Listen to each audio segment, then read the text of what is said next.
Some of the highest red flags to have ever been raised have oftentimes invoked empathy in you. Truth be told, sometimes we feel sorry for people that we should be running from. Word to the wise, you should never pursue a relationship with someone that you feel sorry for. I am so serious. For example, when I was in the world, I broke up with a guy because of something he said. I only dated him for about a week, but he said something that let me know that I should run. I was standing outside talking to him, and he looked at me with false love in his eyes, and he said, "What does a beauty like you want with a beast like me?"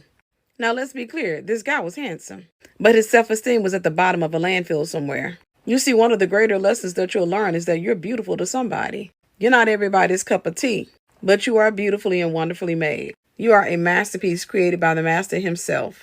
Anywho, I was broken and I was in the world, but I knew that was a red flag. So I questioned him about what he said. I asked him, why did he say that about himself? I don't remember what his answer was, but what I do remember was not too long after that, I cut ties with that guy.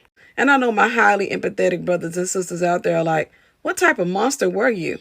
A monster with sense. A monster who wanted to stay alive. A monster who didn't want to find herself buried next to somebody's barbecue pit. Somehow I knew if he didn't love himself, there was no way that he can love me.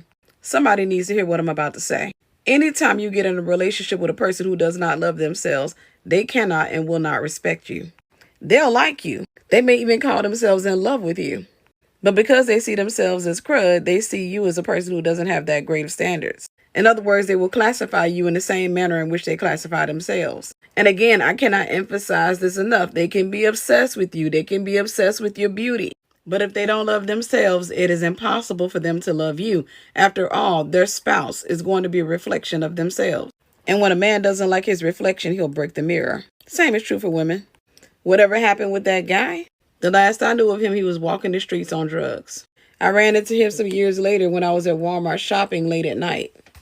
I remember I was walking past the shoe aisle and all I heard was, "I'ma always love you."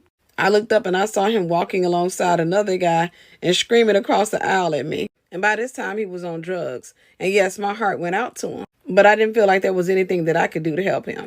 Be empathetic, but use wisdom. There are a lot of men and women who paid the ultimate price just because they felt sorry for somebody.